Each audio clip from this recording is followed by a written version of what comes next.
Good day everyone. Бүгінгі сабақта біз 4-ші сынып ағылшын тілі пәнінен 56, 57, 58 және 59 беттегі тапсырмаларды талқылайтын боламыз. Сабағымызды бастамас бұрын каналыма жазылып, лайк басуды ұмытпайық. Unit 5 Fruit and Drinks. Тағамдар мен сусындар. Exercise 1. Gary's favorite traditional food is paella. What is in it? Listen and choose. Бұл жерде бізде Гарридің сүйікті дәстүрлі тағамы ол пиела деп тұр, иә? Ал оның ішінде не бар? Тыңда және белгіле деп тұр. Ал қандай заттар бар екен? Сол заттарды атап және де қазақша ағылшынша сөздік ретінде оны жаттап алуымыз керек. Сөздікті міндетті түрде жаттап аламыз. Beef, ет, rice, күріш, chicken, тауық еті, fish, балық, peas, бұршақ, горох, noodles, лапша, қамыр, sausage, шұжық, яғни колбаса. Осындай заттар болады екен. Пиела тағамның ішінде. Бұл сөздерді міндетті түрде жаттап аламыз. Exercise 2. Read, choose and complete.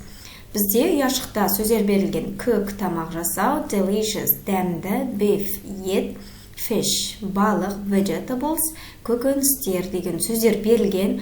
Төменде көрсетілген сөйлемдерді осы сөздер арқылы толықтырып шығамыз деп тұр, иә? My favorite traditional food is plov. There is beef, rice and vegetables in it. Менің сүйікті дәстүрлі тағамым ол плов, палау деп тұр. Оның ішінде ет бар, күріш және көкөністер бар дейді. I love my mom's plov.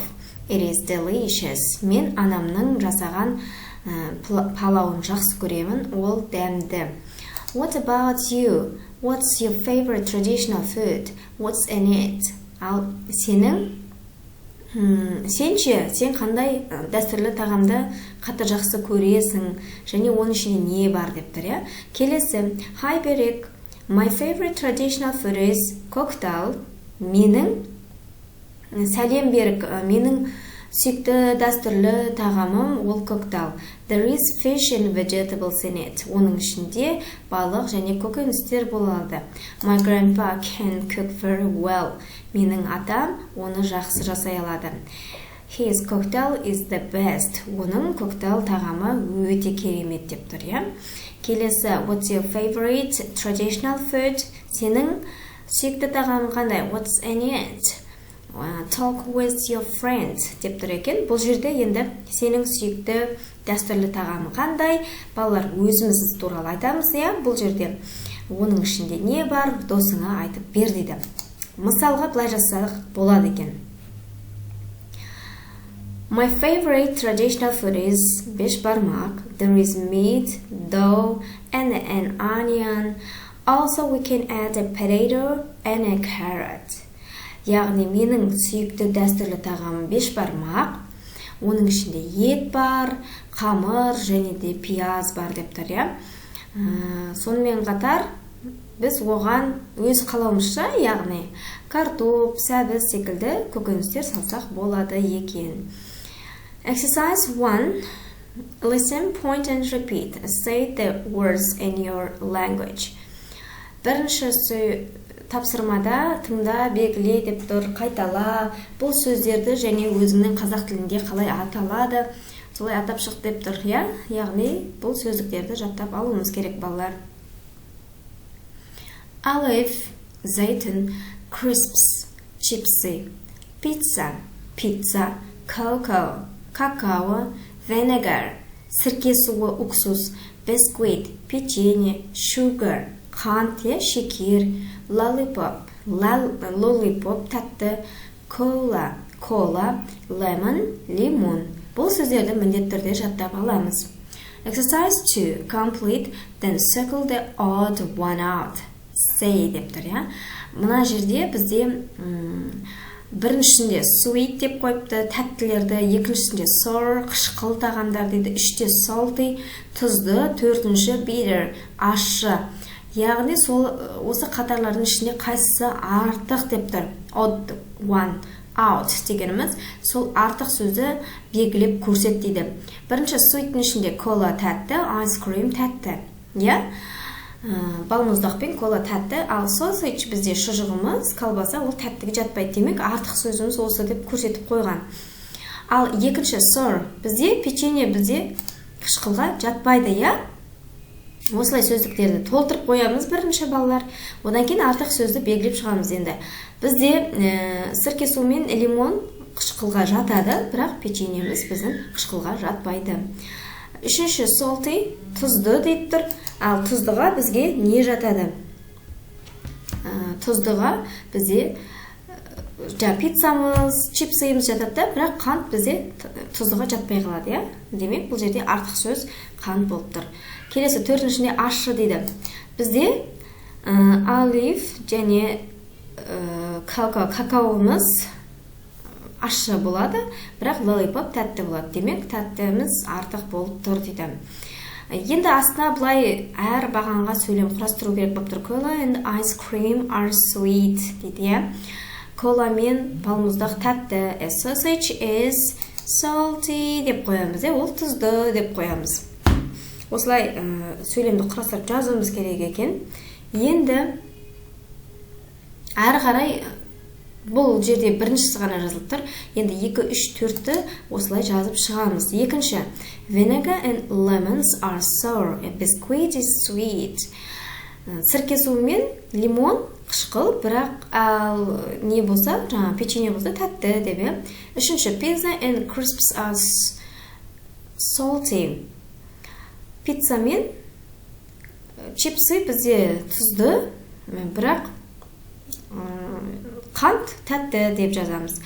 Төртінші, olive and cocoa is bitter. Lollipop is sweet. Зәйтүн мен какао ащы, ал неміз болса, бізде lollipop тәтті деп осылай жазып шығады екен біз балалар. Үшінші, бетіп тұр, бізде қандай тапсырма беріп тұр? Create new food to make it taste different. Бұл жерде жаңадан өзің ойдан бір тамақ шығарып жаз дейді да? Және де оның дәмдері әртүрлі болатын болсын дейді. Мысалға, астына көрсетіп қойыпты. My pizza tastes sweet and sour. Менің пиццамның дәмі тәтті және қышқыл болады дейді. Ол жерде не бар екен? It's got some chocolate and some lemon on it. Оны шоколад пиццасында шоколад бар және лимон бар деп тұр. Осы сияқты әртүрлі дәмдермен жасалған бір тамақты ойлап тап дейді. Ал біз бұлай жазып көрсек болады екен, Мысалға, my cake is sweet and bitter. Менің тортым тәтті және ащы деп қойсақ болады, It's got sugar and olive. Ода зәйтүн бар және шекер бар деп жазсақ болады екен балалар. Келесі бетке өтейік. Бұл жерде енді бізде грамматика, comparative adjectives дейді, салыстырмалы сын-есімдер. Қазақ тілінің өзінде салыстырмалы деп атынан айтып тұр, Салыстыру, екі затты бір-бірімен салыстыру. Сын-есімдерді салыстырмалы сын-есім жасау үшін жай сын-есімнен біз er жалғаймыз дейді. Болды. И мен арды жалғасақ, болды, онда ол бізде жай сын-есім салыстырмалы сын-есімге айналады деп тұр. Бірақ дейді, астында мынандай ережеміз бар дейді. Үш-ақ әріпті болса біздің сын-есім, онда соңғы әріпі 2 рет қайталанып жазылады. Er жалғау үшін, big, bigger, үлкен, үлкенірек деп бізде жаңағы салыстырып тұр. Healthy, дені сауырақ, дені сауырақ деген сияқты. Healthy, дені сау. Енді Y әрпіне аяқталса, оны алып тастаймыз дейді, орнына осындай айды қоямыз дағыны, сосын барып и мен арды жалғаймыз дейді. Осыны ұмытпайық балалар. Үш-ақ әріпті болса, соңғы әрпі қайталанып жазылады. Y әрпіне аяқталса, Y-ды алып тастап, мынандай үстінде біздің қазақ тіліндегідей әрпі сияқты, I-E-R-ды жалғайды екенбіз. Және де good пен badті қараңдар дейді. Бұларға и мен арды жалғамайсыңдар дейді. Good деген жақсы, жақсырақ деп айтатын болсақ, better болады екен. Bad деген жаман, ал жаманырақ дейтін болсақ, worse болып кетеді. Яғни бұларға жалғау жалғанбайды. Бұл ережені есте сақтап аламыз. Мысалы, келтіріп қойыпты, an apple is healthier than chocolate. Яғни дені сау не болмаса пайдалы деген сөз ғой, енді healthy'міз, иә. Осы жерде шоколад бізде алма шоколадқа қарағанда пайдалырақ деп тұр, иә. Healthy дегеніміз ол пайдалы не болмаса жаңағы дені сау дегенді де білдіріп жатады healthy сөзіміз. Мына жерде бізде жаңағы пайдалы деген мағынада қолданылып тұр, пайдалырақ. Exercise 1, write. Енді бұл жерде балалар бірінші өздерін жасап көріңдер, сосын барып менің сабағыммен тексеріп көреміз, жарайды ма? Жай ғана ER-ді жалғаймыз, ал Y-ға аяқталса Y-ды алып тастаймыз. Не жалғаймыз дедік? Y-дың орнына нүктесі бар, I-ды жазамыз дедік. Содан кейін қайтадан I мен R-ды жалғай саламыз дедік, иә? Үш ағарыпты болса, соңғысын қайталап жазып барып, I мен R-ды жалғаймыз дедік. Кеттік жазамыз ендеше. Salty, salter, big, bigger, bad, badке жалғамаймыз дедік, иә? Жаман дегенді жаманырақ деу үшін worse деп айтамыз дедік. Tasty, дәмді, tastier, дәмдірек. Healthy, пайдалы, healthy, пайдалырақ. Good, жақсы, better, жақсырақ. Sweet, тәтті, sweeter, тәттірек. Heavy, ауыр, heavier, ауырлау. Енді мына жерде екінші тапсырманы мен орындамадым, балалар.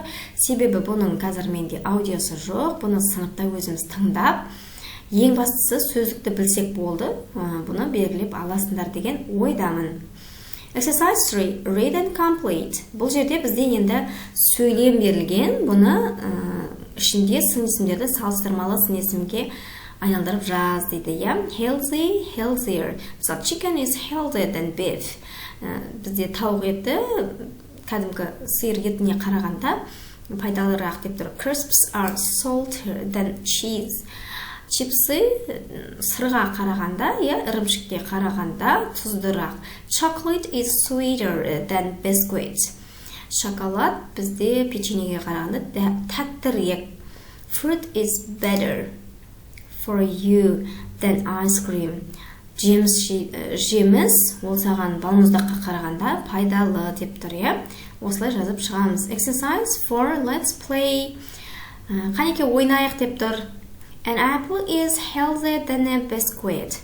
Алма бізге жаңа печеньеге қарағанда пайдалырақ деп тұр, иә? Осы сияқты сөйлем жаз дейді. Енді мысалға былай айтсақ болады, иә?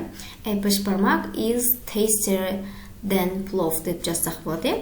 Бешбармақ күрішке қарағанда дәмдірек деп жазсақ болады екен. Осымен бүгінгі сабағымыз аяқталды. Сау болыңдар балалар.